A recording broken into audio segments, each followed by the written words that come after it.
Since Michael and Sarah returned for a hometown childbirth, please leave. My mother-in-law stated in a chilly voice. Her eldest son and his wife are due in 3 days. Me leave? I asked, confused and stunned. Yes, we don't need another mother figure anymore.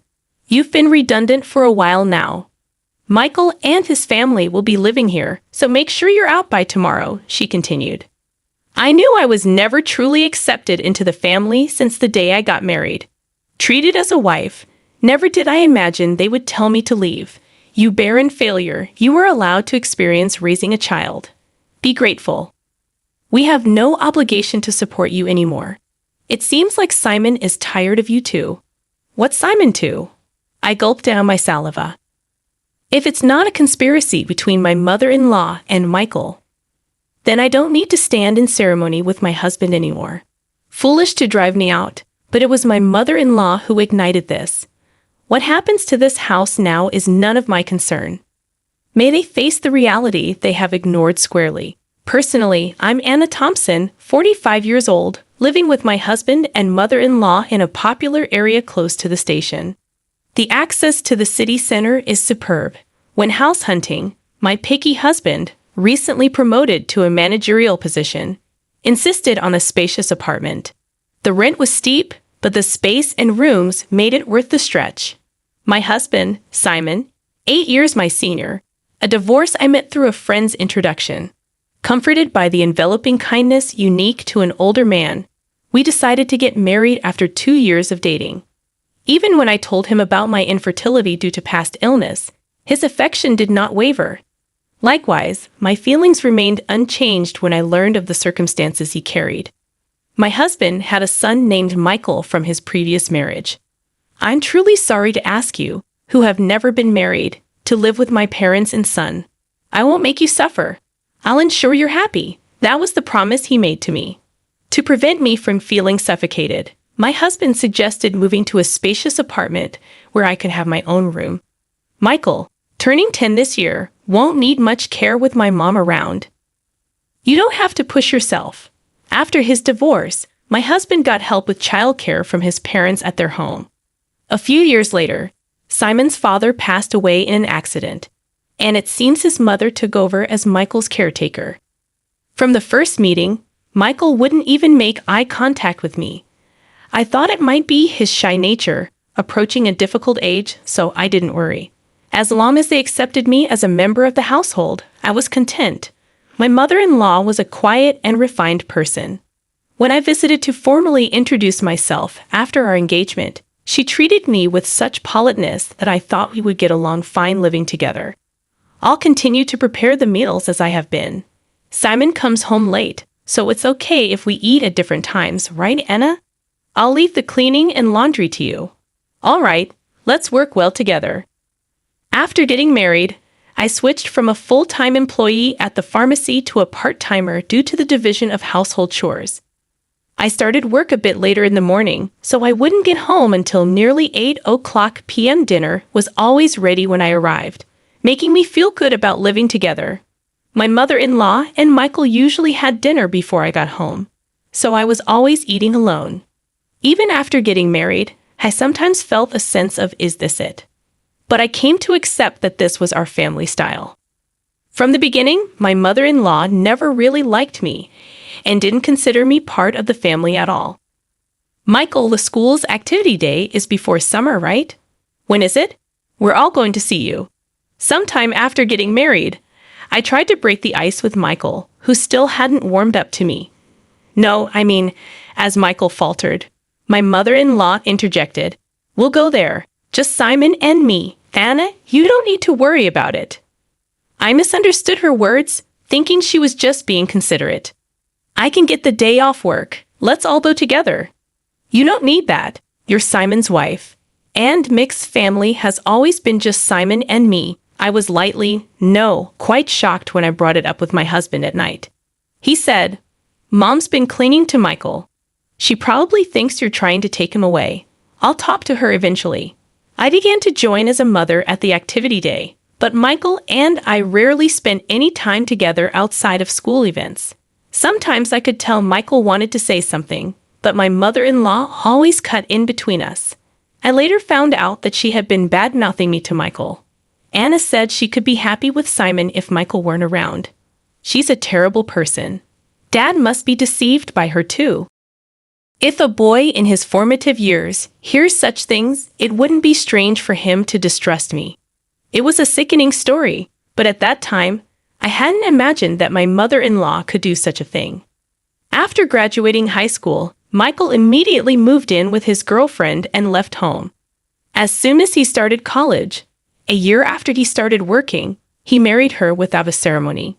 Once Michael moved out, my mother-in-law surprisingly stopped doing housework altogether. Instead, it seemed that picking on me had become her sole entertainment. She stopped cooking, which she used to do before, and now just sits at the dining table waiting for me to come home. Without a moment to sit down, I would stand in the kitchen and prepare dinner. You're really inefficient. At this rate, it'll take you all night. I was never good at cooking, partly because I had always relied on my mother-in-law to prepare the meals. Whenever I did manage to cook, she would taste each dish and invariably complain, "This tastes awful. I'm sorry, I'm trying my best." You're astonishingly tone-deaf when it comes to flavors, Anna. It's a good thing Michael never had to eat this. How terrible.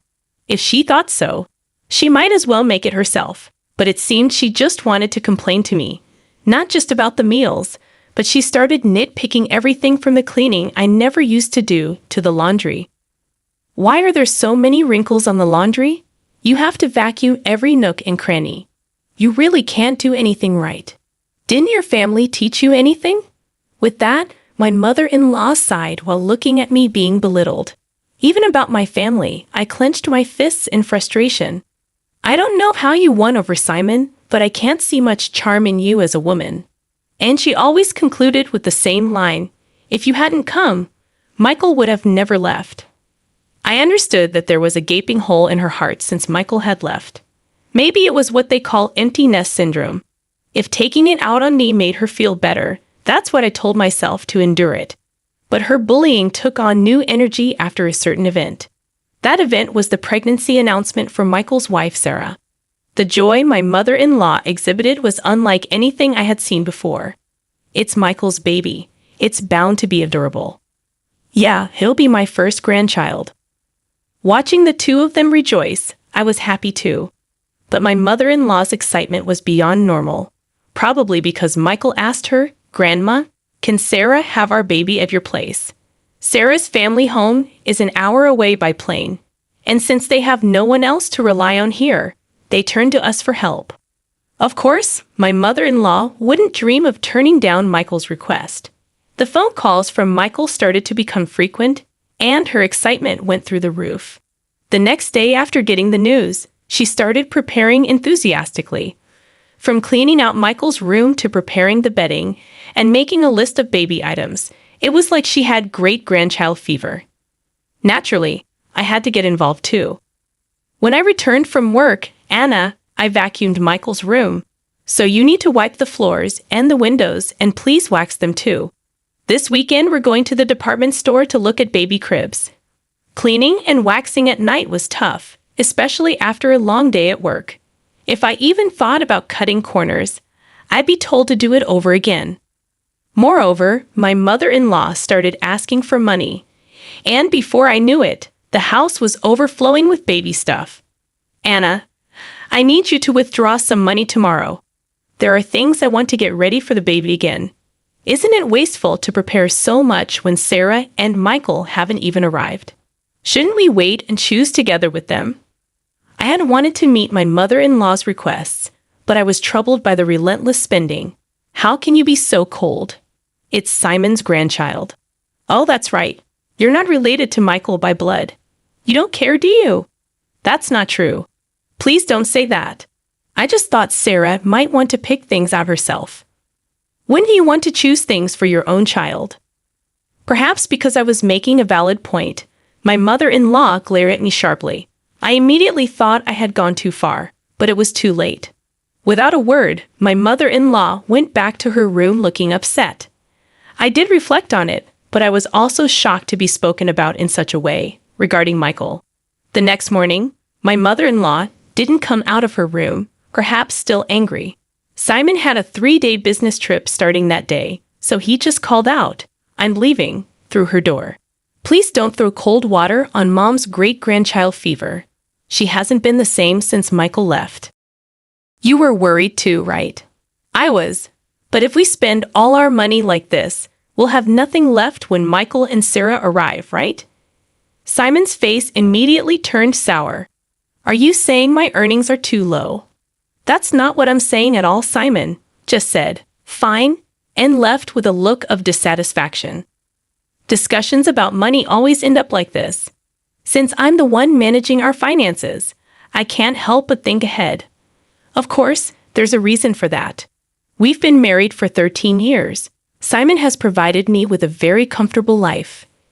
Your part-time income is for you to enjoy. Simon had always told me so. I saved everything beyond what I needed for myself. Even though it's in my name, I consider it our shared property. But then Simon's company's performance declined, and over the last 5 years, his salary has dropped to 2/3 of what it was when we first got married. While there's uncertainty whether his company will last until his retirement, he doesn't seem to consider changing jobs. For appearances in front of my mother-in-law, my husband couldn't give up his title as a department head. Now I'm the one paying the rent, and he covers the living expenses. We've kept this from my mother-in-law to save my husband's face. That day, I left work a bit early to apologize to my mother-in-law. When I got home, she was already sitting at the dining table waiting for me. "I'm sorry about yesterday. I may have gone too far," I admitted, but my mother-in-law remained silent. Instead, she blindsided me with unexpected news. Michael and Sarah are returning for a hometown childbirth. "Please vacate," my mother-in-law declared in a chilly tone. The eldest son and his wife were set to arrive in 3 days.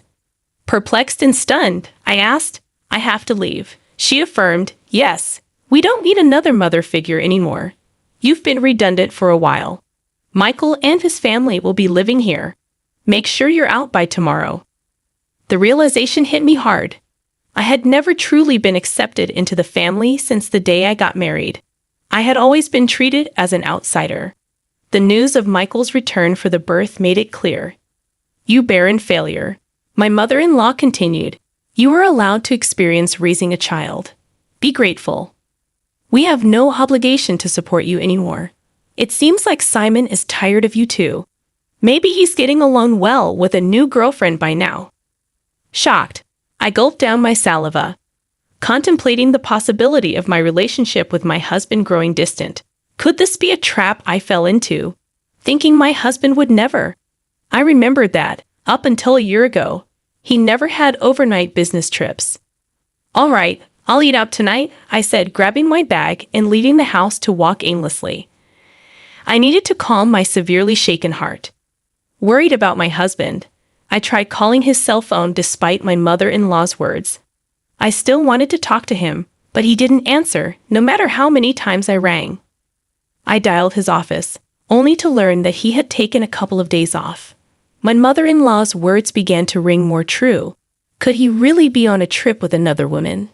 Dark thoughts crowded my mind, and I found myself overwhelmed with emotion, tears streaming down my face. Staggering along, I noticed the tavern behind the station, a place we used to frequent when we first moved here. "It's still here," I thought as I entered. "Welcome." The tavern owner's expression clouded briefly upon seeing me. Then he nodded in recognition. "Hey, long time no see. It's been about 8 years. I used to come here a lot with my husband," I said. "Yes, it's been a while." "I remember you," he replied. I couldn't help but smile, feeling a sense of relief. "Can I get a beer and a mixed plate of grilled chicken, please?" I asked. The owner, a man of few words as always, nodded. As I sipped the cold beer and savored the grilled chicken, I took out my cell phone, and the screensaver lit up with a photo of us when Michael turned 18. Looking sharp in the slim suit we had picked out together, I wished for us to be closer as a family. The beer washed down my throat, taking the day's fatigue with it. Could I really move out tomorrow? Contemplating the next steps, I searched for moving companies, finding one for the job the next day. I also looked up junk buyers and saved 2 companies in my favorites. Changing the screensaver on my phone seemed to clear my head completely. The beer and grilled chicken tasted exceptional. I decided to think about everything once I got home. Walking away from the tavern, I was called from behind. A young waitress from the tavern was running towards me. "Excuse me, are you Mrs. Thompson? I noticed the screensaver on your phone," she said. Confirming my identity, she dropped a bombshell. My husband was having an affair with one of their employees. We exchanged contact information, and she promised to keep me informed. My mother-in-law's words appeared to be true. Instead of sadness, a fierce anger welled up within me. It was time to confront this head-on. Booking an appointment with a moving company, I resolved to move out that day. If it wasn't a conspiracy, and my mother-in-law and Michael were truly involved, then I no longer needed to honor my husband. Returning home, I packed my belongings until midnight. Without hesitation, the moving company arrived on time, and I made it clear that I was leaving. As requested, they took everything I had bought, erasing every trace of my presence. My mother-in-law panicked, but I was resolute. "I'm taking everything I bought. You can start a completely new life tomorrow," I declared, suppressing a laugh. Ignoring her protests, I proceeded to have everything taken out. My mother-in-law complained loudly to the movers, but there was nothing she could do. The only items left in the house were piles of baby gear and her old dresser from before the marriage. "Well then, I bid you farewell. There should be no trace of me left, so enjoy your life with Simon, Michael, and his family," I declared, leaving her sitting there stunned. Placing the keys on the table, I exited the room. The movers held onto my things for a while, and I decided to stay with a single colleague for some time. Feeling a sense of completion, I slept soundly that night. A week later, I finally heard from my husband. I wondered if he was scheming with that other woman. While my husband was dragging his feet, I received a call from the young woman at the tavern.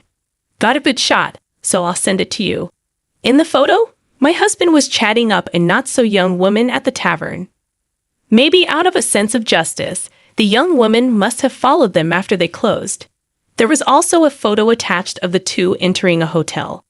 Even in such times, the cheating continues, I thought, and any last bit of affection I had for my husband dissipated. I asked for the woman's name and had her address looked up.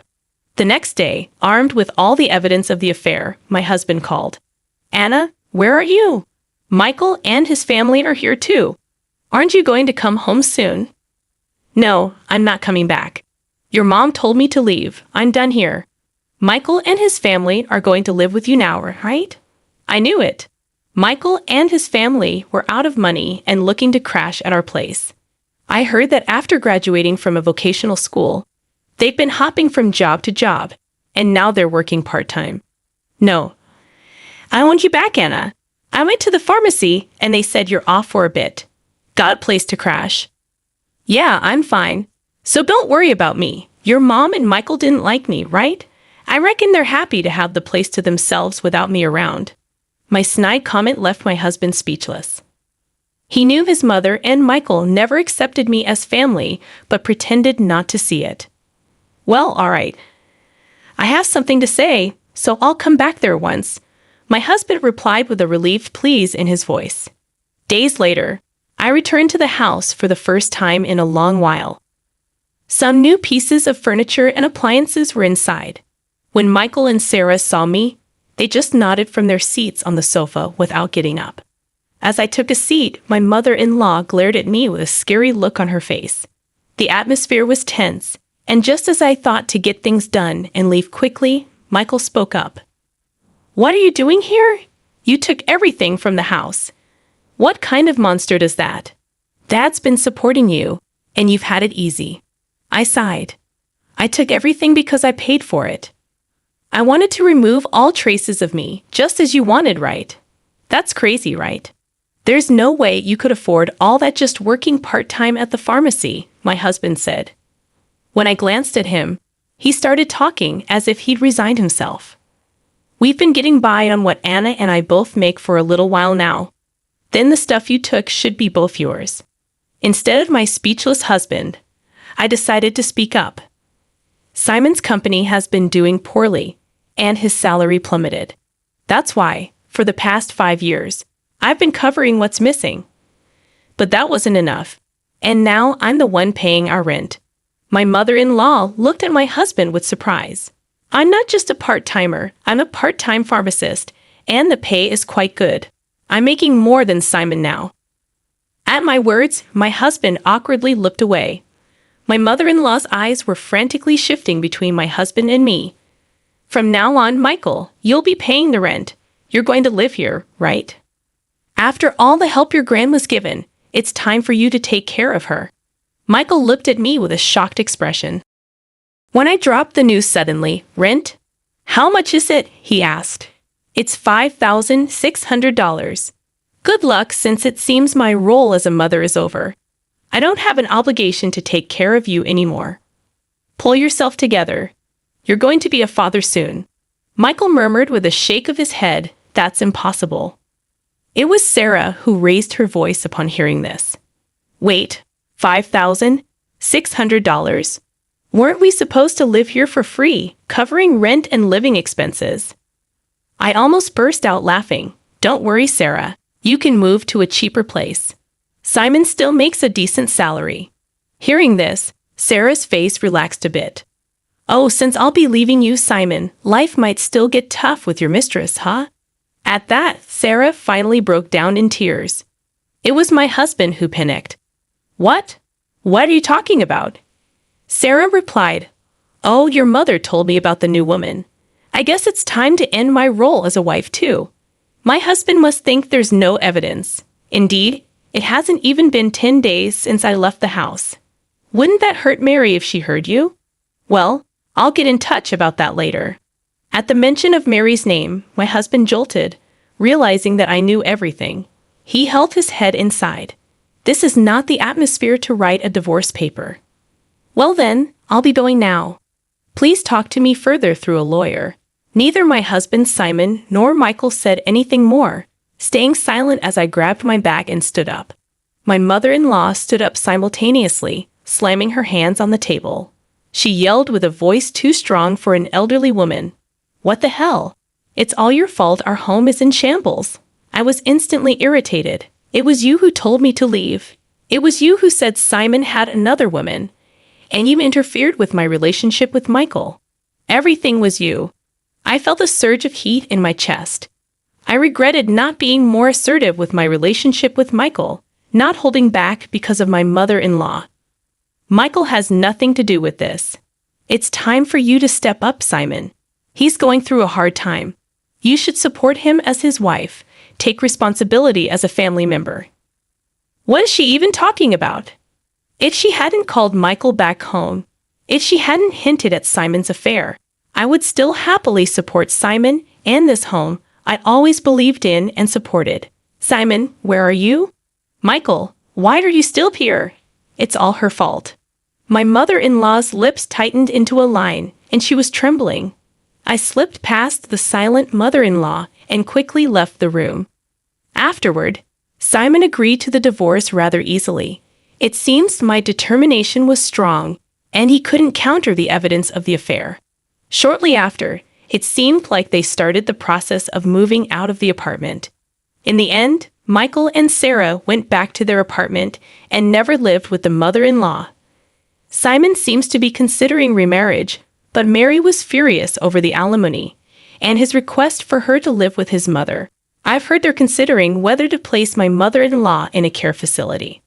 After all the love she poured into her son and grandson, it's somewhat sad to think they're ready to abandon her now. Perhaps she's served her purpose too.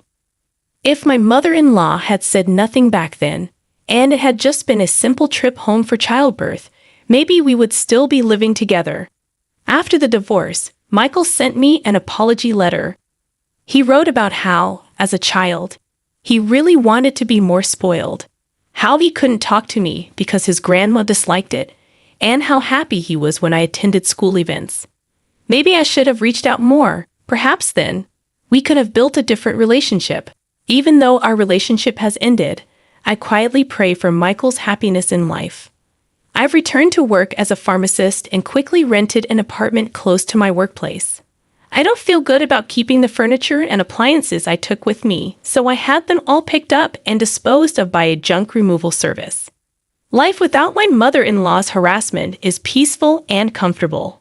For a while, I want to live for my own happiness, not someone else's.